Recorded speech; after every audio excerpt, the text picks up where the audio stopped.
Suprabhatam. Good morning children. Swaraj की नींव 5 पाठ लेसन 5. ये एकांकी विष्णु प्रभाकर जी की लिखी हुई है.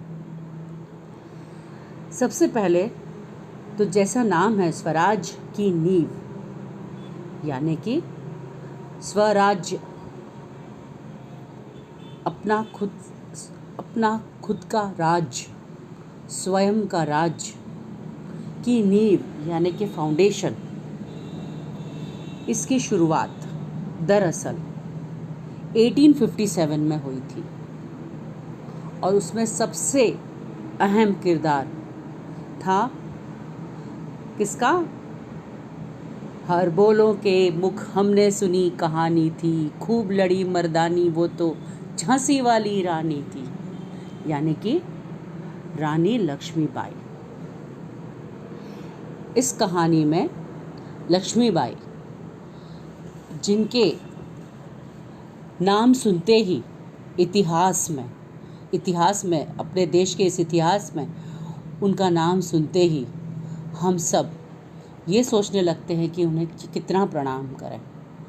जितना करें उतना कम है, क्योंकि उन्होंने एक स्त्री होने के बावजूद ऐसी भूमिका निभाई जो आज भी हम उन्हें याद करते हैं और उन्हें कई बार नतमस्तक करते हैं.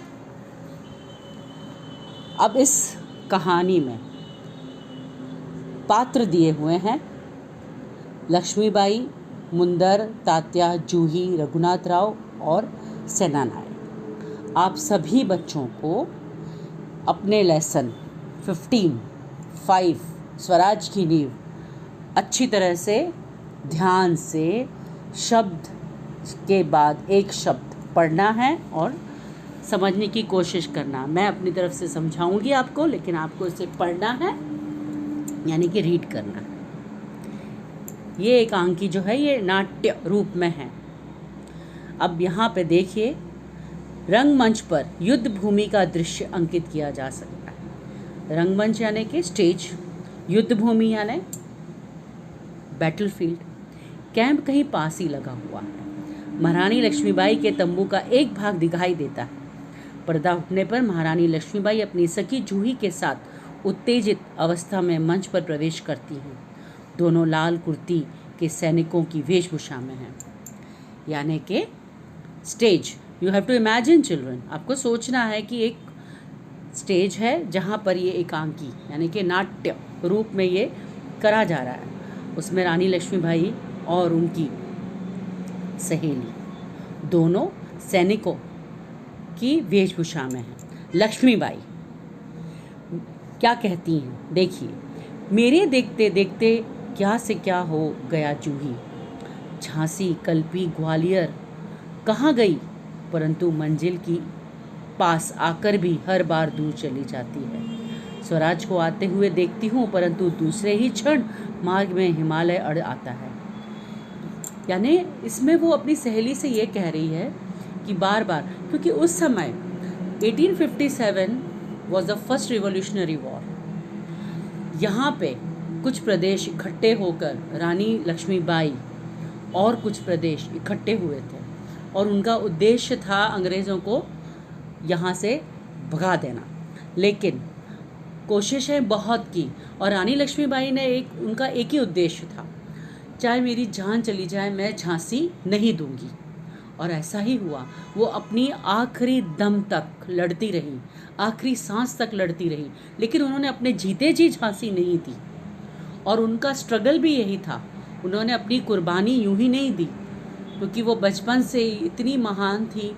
उनकी नेतृत्व करते थे, नाना के साथ वो रहती थी, उनकी मुँह भोली बहन थी, साथ में पढ़ती थी, लिखती थी. शिवाजी के बारे में उन्होंने बहुत पढ़ा था, बिकॉज शिवाजी जो थे, आपने नाम सुना होगा, वो 1600 के दरमियान थे और ये 1800 की बात है. तो शिवाजी की महान गाथाएं सुनती थी और उनके अंदर ये एक स्वतंत्रता की बहुत बड़ी भावना थी. उसे पास करती हूँ तो महासागर की डरावनी लहरें थपेड़े मारने लगती हैं। उनसे जूझती हूँ तो नाविक सो जाते हैं। देखो जूही, उधर क्षितिज पर देखो। क्षितिज का मतलब होता है होराइजन। वो कहती हैं कि कहीं भी जाओ, कोई भी कुछ भी चीज़ सोचो, चारों तरफ परेशानी नज़र आती है। क्षितिज की तरफ भी देखती हूँ तो लपलपाती हुई लपटें उठ रही हों जैसे। सारा आकाश धूम घटाओं से छाया हुआ है, प्रलय की भूमिका है। लेकिन राव साहब हैं कि रक्त मंडल की छाया में ऐशो आराम में मशगूल है। आवेश में आते आते सहसा मौन हो जाती है। जूही कुछ कहने के लिए मुंह खोलती है कि महारानी फिर बोल उठती हैं, जूही जूही, मैंने प्रतिज्ञा की थी कि मैं अपनी झांसी नहीं दूंगी, लेकिन झांसी हाथ से निकल गई जूही, सहसा तीव्र होकर। नहीं नहीं, झांसी हाथ से नहीं निकली। मैं अपनी झांसी नहीं दूंगी। मैं अकेली हूँ, लेकिन उससे क्या, मैं अकेली ही झांसी लेकर रहूँगी। उनको अपने पर इतना विश्वास था।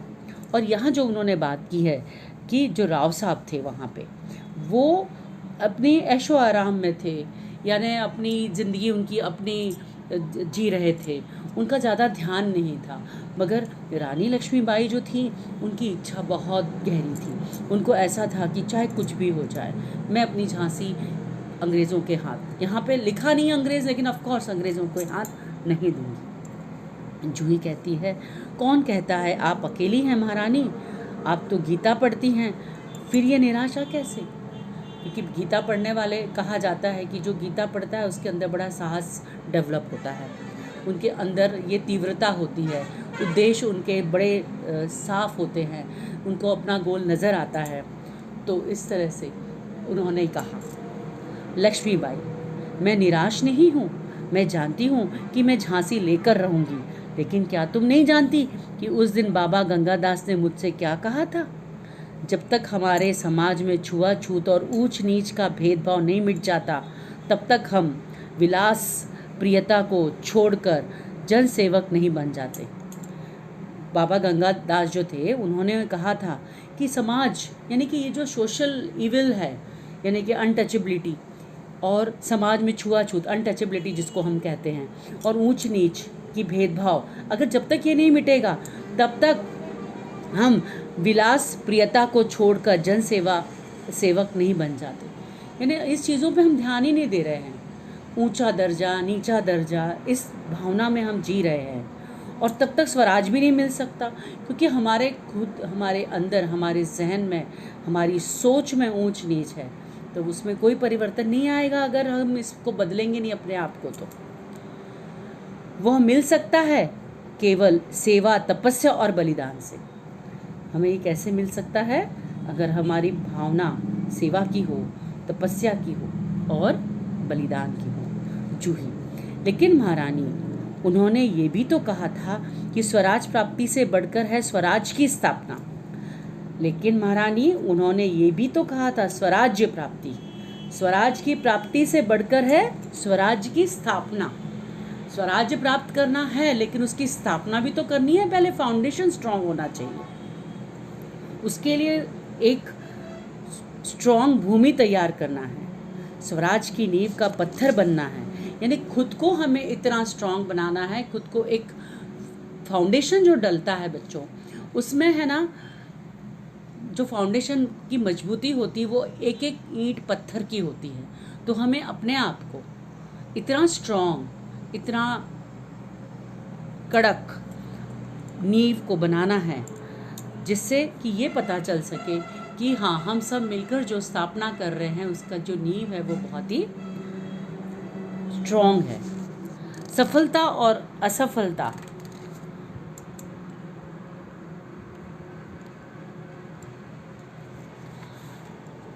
देव के हाथ में है, लेकिन नींव के पत्थर बनने में हमें कौन रोक सकता है? ये हमारा अधिकार है।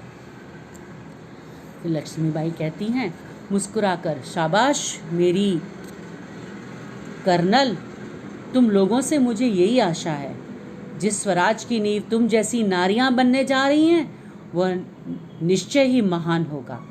मुझे इस बात की चिंता नहीं है कि वह मेरे जीवन काल में आता है या नहीं आता, लेकिन मुझे इस बात का दुख अवश्य है कि हमारे पास शक्ति है फिर भी हम दुर्बल हैं। हमारे पास तात्या जैसे सेनापति हैं फिर भी हमारी सेना में अनुशासन नहीं है। हमारे पास ग्वालियर का किला है फिर भी हम कुछ नहीं कर पा रहे हैं। क्यों, जानती हो क्यों? अब लक्ष्मीबाई जो हैं वो ये अपनी मन की उनकी व्यथा ये बता रही हैं।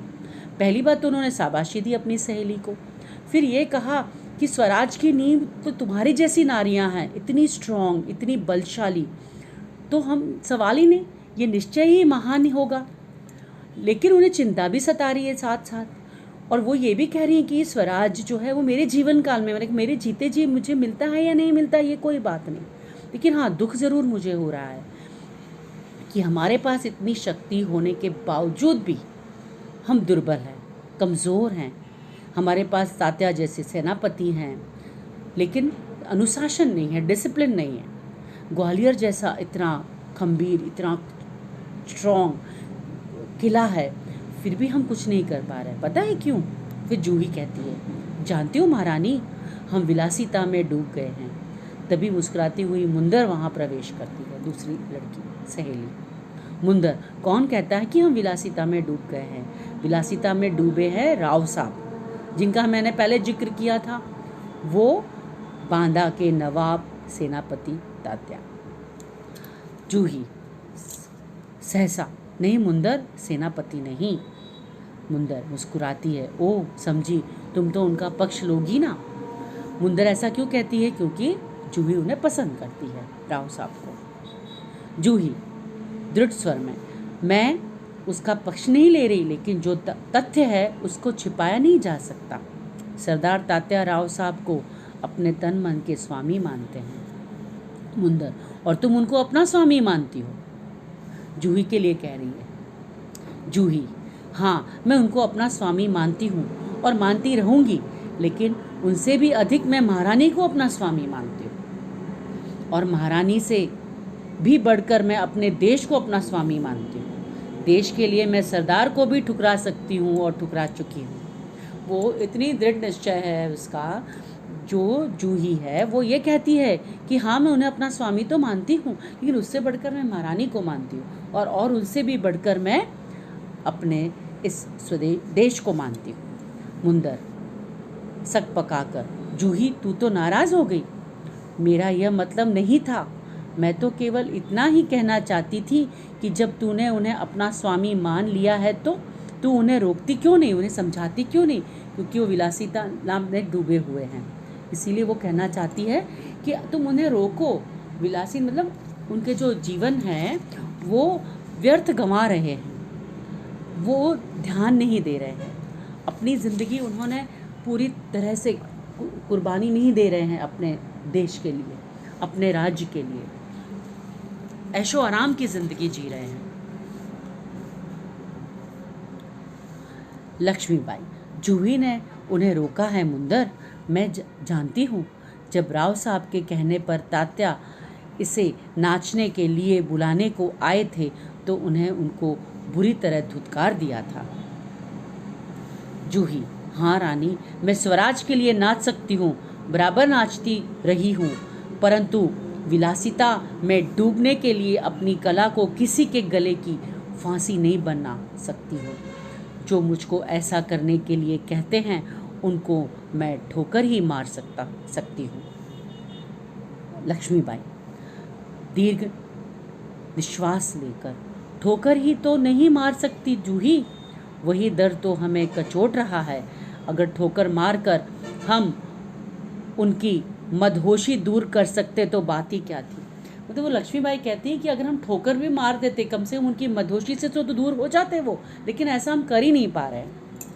जूही, भाई साहब मैं औरों की बात नहीं जानती, मुझे आज्ञा दीजिए, मैं ठोकर मारने को तैयार हूँ। वो कहती है मैं ऐसा करने के लिए तैयार हूँ अगर वो सीधे हो जाते हैं, और मैं भी तैयार हूँ भाई साहब, चलो हम सब चलकर उनकी नींद हराम करते हैं। लक्ष्मीबाई, नहीं मुंदर नहीं, हम उनकी नींद हराम नहीं कर सकते, अब तो दुश्मन की ठोकर ही उनको उस नींद से जगा सकती है। जूही, दुश्मन की ठोकर? वह आप क्या कह रही हैं? लक्ष्मीबाई, हाँ जूही, दोस्त की ठोकर अविश्वास की खाई को और भी चौड़ा कर देती है। क्या तुम नहीं जानती कि हम एक दूसरे को किस दृष्टि से देखते हैं? क्या ऐसी स्थिति में मेरे कुछ कहने से शंकाओं की घटा और भी गहरा नहीं उठेगी? मुंदर, भाई साहब ठीक कहती हैं, शंकाएं अविश्वास पैदा करेंगी और उस अविश्वास के उत्पन्न निराशा को दूर करने के लिए पायल की झनकार और भी झनक उठेगी। श्रीखंड और लड्डुओं पर जान देने वाले ब्राह्मणों के आशीर्वाद का स्वर और भी तेज हो जाएगा। सहसा कहीं दूर तोपों का स्वर उठता है। लक्ष्मीबाई, और जूही, तू अगर तात्या को खोज सके तो तुरंत उन्हें यहाँ से